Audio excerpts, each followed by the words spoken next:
आत्मा ही, एक ब्रह्म ही सत्य है और बाकी सब भ्रम है। अब भ्रम की बात जो है वो इस प्रकार है कि अभी जो आप इस चीज़ को जान रहे हैं, समझ लीजिए आप कर जान रहे हैं कि ये इंसान बहुत अच्छा, हो सकता है कि आपको भ्रम हो। इसको सोच रहे हैं कि ये बड़े अच्छे गुरु महाराज जी हैं, हो सकता है कि ये कोई भ्रम हो। कोई भी चीज़ आप पूरे 100% नहीं कह सकते कि ये चीज़ बिल्कुल सही है। वजह यह है कि अभी तक आपने वो जो एकाकी चीज़ है, जो एब्सोल्यूट चीज़ आपकी आत्मा है, उसे नहीं प्राप्त की। क्योंकि जब आप आत्मा को प्राप्त कर लेते हैं तब आप कोई भी चीज़ को रिलेटिवली यानी इस तरह से नहीं जानते हैं कि इसका ऐसा है तो उसका वैसा है, बट पूरी तरह से आप जानकारी रखते हैं कि यही चीज़ सही है। लेकिन उसका मार्ग क्या होना चाहिए? हमारे उत्क्रांति में हमने उसका मार्ग कैसे पाया? जैसे कि एक जानवर है, उससे आप कहिए किसी गंदी गली से चले जाओ तो चला जाएगा। उसको कोई ये प्रश्न नहीं खड़ा होगा कि इसमें बदबू आ रही, इसमें गंदगी है, कुछ है, वो अपना सीधे सीधे चला जाएगा। पर एक इंसान से गई है तो वो नहीं जा सकता। वजह यह है कि आपकी जो संज्ञा है, आपकी जो सेंट्रल नर्वस सिस्टम है, उस पर आप महसूस करते हैं कि यह गंदगी, ये आपने अपनी उत्क्रांति में पाई हुई चीज़ है। जो चीज़ आपने पाई है वो आपने सेंट्रल नर्वस सिस्टम में पाई है, और इसी प्रकार आत्मा को भी आपको सेंट्रल नर्वस सिस्टम में पाना चाहिए।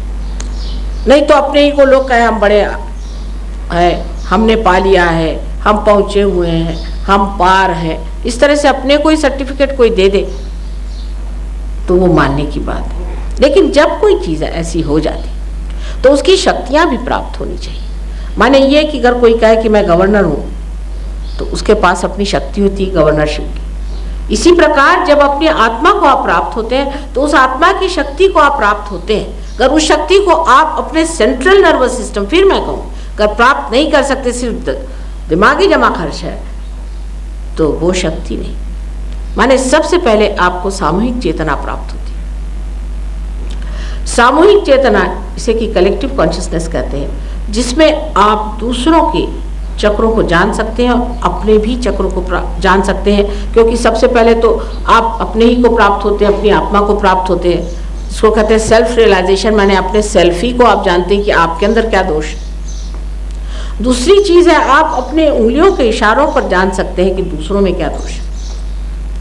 यही सामूहिक चेतना का अपने सेंट्रल नर्वस सिस्टम पे जागरूक होना, अपने मज्जा तंतुओं पे जागरूक होना ही आत्म साक्षात्कार है। जबानी जमा खर्च नहीं है, तर्क वितर्क नहीं है, शब्द जाल नहीं है।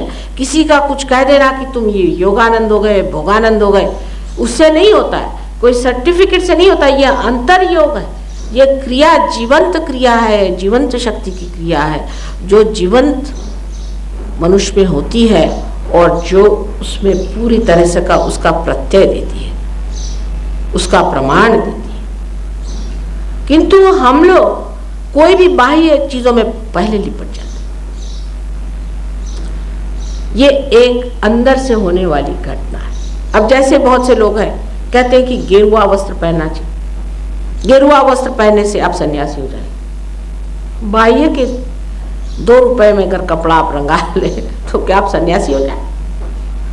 गेरुआ वस्त्र पहन के आप सबकी प्रॉपर्टी मारते फिरते हैं, आप सन्यासी कहाँ से हो गए? आपकी नजर तो सारे सबके जेब पर है, आप सन्यासी कैसे हो? गेरुआ वस्त्र किस लिए पहना जाए? अंदर का गेरुआ पहनिए। जब आपने अंदर से गेरुआ पहनिया तो बाह्य में तो आप राजा जनक जैसे विदेही हो जाते। फिर जहाँ भी रहिए, चाहे महलों में रहिए, चाहे जंगलों में रहिए, कहीं भी रहिए, आप बादशाह हैं। माने दुनिया की कोई सी भी चीज़ आपको जीत नहीं सकती, कोई भी चीज़ आपको खींच नहीं सकती, आप किसी के सामने झुक नहीं सकते, कोई आपको खरीद ही नहीं सकता। ऐसे अनमोल हीरा जब होते हैं तभी मानना चाहिए कि आदमी पहुँचे हुए हैं। नहीं तो जो देखिए वही आपको खरीद ले, जो देखे आपको रुपए से खरीद ले या किसी और चीज़ से खरीद ले, तो फिर आप में और दूसरों में क्या अंतर रह गया? मैं तो कहती हूँ दूसरों से भी गए बीते आप है कि आप दूसरों के पैसे पे जी रहे हैं। कम से कम जो मनुष्य संसार में रहता है वो अपने ही तो कमाई पे जी रहा है, दूसरों की कमाई पे तो नहीं जीता। सन्यासी वस्त्र पहन करके आप दूसरों की कमाई पे जी रहे हैं तो इससे फायदा ये कि वस्त्र को छोड़ के कायदे से कमाई करिए। पर अधिकतर लोग जो और कोई कमाई नहीं कर सकते वही इस तरह की कमाई करते हैं। लेकिन हमारे बुद्धि में भ्रम है कि हमने जैसे ही काषाय वस्त्र देखा हो गया, उसके पीछे हम लोग लट्टू। खासकर हमारी लेडीज में खासकर बात है। आज ही मैंने देखा कि सब औरतें जिनके गुरु थे वो पार नहीं हुए, उनके पति लोग पार हो गए। धर्म के प्रति जब हमारी दृष्टि उठती है तो इस प्रकार कि जब हम गलत चीज है उसी को मान लेते हैं, ये तामसिक प्रवृत्ति है। और जब धर्म से हमारी प्रकृति हटती है तो हम यही नहीं जानते कि सही क्या और गलत क्या, इसी द्विधा में रहते हैं कि सही क्या गलत क्या। जैसे कि पाश्चिमात्य देशों में लोग हैं, उनको यही नहीं पता है कि सफेद क्या और काला क्या। ऐसे लोगों को यही कहा जाता है कि सिर्फ अहंकार के बूते पे जो आदमी चलता है वो यही कहता है कि मुझे ये पसंद है इसलिए अच्छा है, मुझे ये पसंद है। पर कौन है वो जो उसे पसंद है? वो तो तुम्हारा सिर्फ अहंकार। जब अहंकार खुश होता है तो आदमी कहता है मैं तो आज सुख में हूँ। जिस दिन अहंकार दुखता है तो कहता है मैं दुख में। अहंकार के बूते पे रहने से मनुष्य इसी चक्कर में पड़ा रहता है, पल में तोला पल में मासा।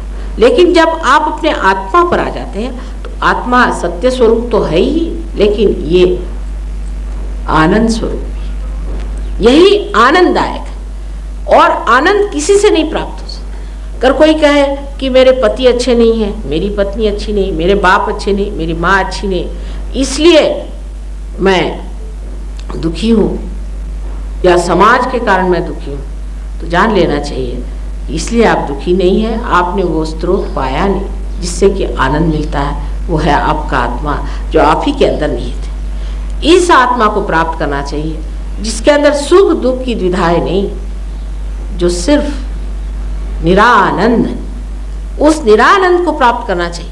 क्योंकि सुख दुख के झमेले में पड़ करके मनुष्य कभी सुख में कभी दुख में चलता है। वो अविनाशी चीज नहीं है, एक बार इसका विनाश होता है कभी उसका विनाश होता है। इसलिए मनुष्य को आत्मा का जो स्वरूप आनंद है उसे प्राप्त होना चाहिए। सत्य स्वरूप आनंद ऐसे हैं कि जिस वक्त आप आत्मा को प्राप्त होते हैं आपके हाथ पर आप जान सकते हैं सत्य क्या है। समझ लीजिए आपसे कहा गया कि फलाने मंदिर में स्वयंभू देवता है, समझ लीजिए। अब किसी ने कह दिया तो हो गए, हो सकता है किसी ने ला के वहां बिठा दियो कहे स्वयंभू आ गए। कैसे जानिएगा कि ये स्वयंभू, कैसे पहचानिएगा कि ये स्वयंभू? उसको पहचानने का तरीका यह है कि जब आप आत्मा से प्राप्त होते हैं तब आपके अंदर से चैतन्य की लहरियां, जिसे कि सौंदर्य लहरी करके आदि शंकराचार्य ने वर्णित किया है, आपके अंदर से बहने लग जाती और आप उसे जान सकते हैं कि ये असल है या नकल है। एक बार हम लोग कश्मीर गए थे। कश्मीर में घूमते घूमते एक जगह बड़े जोर के मुझे चैतन्य की लहरियां महसूस हुई। तो मैंने ड्राइवर से पूछा यहाँ कोई बड़ा पुराना मंदिर है किसी का? कहले नहीं, ये तो जंगल। मैंने कहा अच्छा चलो इस तरफ चलो।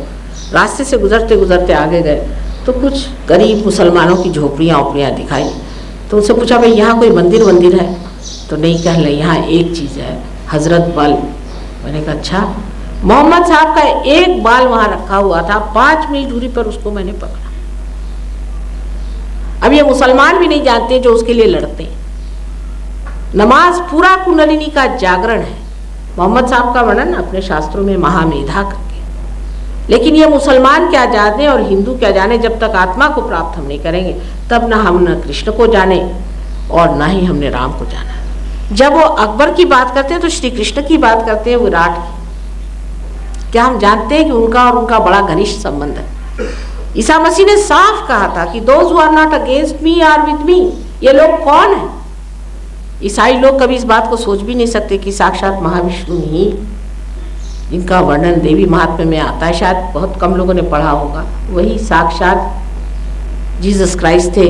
और जीसस का नाम यीशु है, यीशु यशोदा से और क्राइस्ट कृष्ण से उनकी माँ ने उनका रखा था। लेकिन इसको समझने के लिए सबसे पहले आत्मा को आप प्राप्त हो। जिस वक्त आप में आत्मा की प्राप्ति होगी आप देख सकते हैं कि जो हम कह रहे हैं सच है झूठ है। अगर झूठ हो तो आपके अंदर के चैतन्य बंद हो जाएंगे, अगर सच हो तो बहना शुरू हो जाएगा। अगर आप ये पूछे कि परमात्मा है या नहीं तो हाथ में ठंडी ठंडी हवा जोर से चलनी शुरू हो जाएगी। अगर किसी गलत आदमी के लिए आप पूछे कि आदमी सही है या नहीं तो सामूहिक चेतना पर आप जान जाइएगा कि ये आदमी कैसा है। कभी कभी हो सकता है हाथ में एक आध ब्लिस्टर भी आ जाए। कल भी मेरे हाथ में एक ब्लिस्टर आ गया क्योंकि कोई गलत आदमी किसी गलत गुरु का आया हुआ था, तो एक छोटा सा ब्लिस्टर आके समझा गया कि ये आदमी गलत गुरु के पास जाता रहा। इस तरह से आप जान सकते हैं कि कौन सही है कौन गलत है, बिल्कुल अपनी ही चेतना में, अपनी ही अवेयरनेस में, अपनी ही सेंट्रल नर्वस सिस्टम में आप जान सकते हैं कि कौन सही है कौन गलत है, कौन सत्य है कौन असत्य। हर प्रकार का सत्य असत्य आप इस पर जान सकते हैं। जैसी जैसी आपकी उन्नति होती है आप इतनी चीजें जान सकते हैं जिसका आपको अंदाज नहीं हो सकता। यहाँ बैठे बैठे आप सब चीज जान सकते। वजह यह है कि जो आपकी टेलीकम्युनिकेशंस वगैरह है, इसकी भी कल्पना उसी जो सर्वव्यापी टेलीकम्युनिकेशन है उसी से आई। जब वो सर्वव्यापी टेलीकम्युनिकेशन में आप उतर जाते हैं तो सारे सृष्टि की जितनी चीज है उसको आप समझ सकते हैं। इसीलिए कहा जाता है कि दृष्टा। मार्कंडेय को देखिए तो किस कदर दृष्टा थे, लेकिन अभी हमने 100 साल पहले के एक बड़े भारी दृष्टा का ज्ञान पाया जो कि लंदन में थे।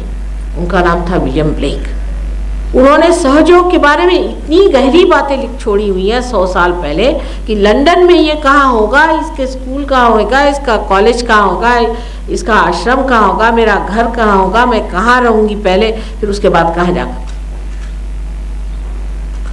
हैरानी हो जाती, इतने बड़े दृष्टा थे और अंग्रेज लोग उनको कहते हो पागल थे। अंग्रेजों को तो कभी समझ में आने नहीं वाले साधु संत, उनका तो दिमाग ही खराब है। लेकिन हम जिन्होंने कितने साधु संतों को जाना है, या तो वो झूठ बोलते थे, अगर वो सच बोलते थे तो अपने आत्मा का हमें विचार करना चाहिए कि हमने अपने आत्मा को प्राप्त किया है या नहीं।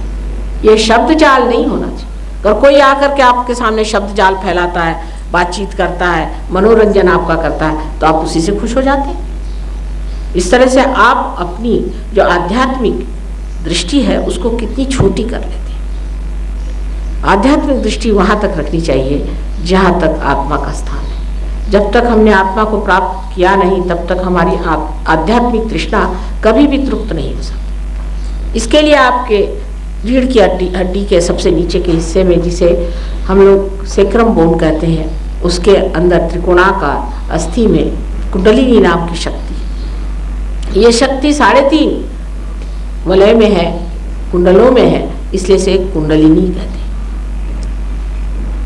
आपको आश्चर्य होगा कि ग्रीस में हम जब गए तो अथीना, ये अथ शब्द से आया, अथ माने प्राइमोर्डियल, प्राइमोर्डियल मदर अथीना है, और उसके हाथ में सांप के 3.5 ये करके चक्र दे करके हाथ में कुंडलिनी है उसका। वहाँ पे न जाने कितने ही उसके स्टैचूज बने। और जब उसके मंदिर पे पहुंचे तो बाहर गणेश जी की मूर्ति बनाई बैठी। मैंने पूछा कि भाई ये कौन? कहने child, he is the child God. तो मैंने कहा किसने बताया आपसे?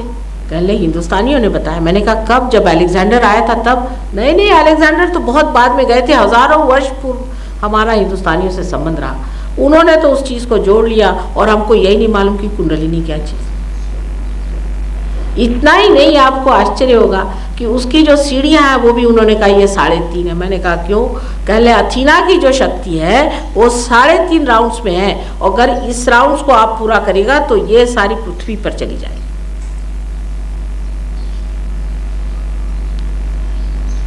ये 3.5 क्यों है? इसका एक गणित है। इस गणित के वजह से 3.5 है। हमें इसे हम लोग कहते हैं महाकाली, महालक्ष्मी, महासरस्वती और आदि शक्ति की अर्धमात्रा। इस प्रकार से ये 3.5 कुंडलिनी है। अब अगर आजकल के पढ़े लोगों के सामने महाकाली, महालक्ष्मी की बात करें तो लोग कहेंगे माँ कहाँ की, बाबा आदम के ज़माने की बात करें। पर जो बाबा आदम के ज़माने की बात है वो सब सच्ची है, और वो सच्ची चलती रहेगी। उसकी सिर्फ सिद्धता आपको हमें देने की है। ये बात सिद्ध है या नहीं, ये सही बात है नहीं, जो हमारे पूर्वजों ने बात करी ये झूठ करी या सही कही, ये आज आपको सिद्ध करके देने का। पर ये आप ही से सिद्ध होगा। आप ही के अंदर जब आत्मा जागृत होगी तभी ये सिद्ध हो सकता है, नहीं तो नहीं हो सकता। ये जो शक्ति है शुद्ध इच्छा है। बाकी जितनी भी हमारी इच्छाएं हैं अशुद्ध है। आपने इकोनॉमिक्स का लॉ जाना है कि individual wants can be satisfied, but in general wants cannot be satisfied, not satiable। इसका मतलब यह है कि हमारी इच्छाएं अगर शुद्ध हो तो वो इच्छा जब जो इच्छा अगर शुद्ध इच्छा हो तो उसके बाद कोई इच्छा ही नहीं रहनी चाहिए। लेकिन क्योंकि इच्छा शुद्ध नहीं थी इसलिए एक इच्छा हुई, फिर दूसरी इच्छा हुई, आज हुआ मकान बनाओ, कल हुआ घर बनाओ, फिर तीसरा हेलीकॉप्टर खरीदो। लेकिन जो शुद्ध इच्छा की शक्ति है वो एक है, और वो इच्छा ये है कि हमारा योग इस सर्वव्यापी शक्ति के साथ होना चाहिए। यही शुद्ध इच्छा है। जब तक ये शुद्ध इच्छा पूरी तरह से प्लावित नहीं होती, तब तक कोई सी भी दुनिया की इच्छा से हम आनंद को प्राप्त नहीं कर सकते।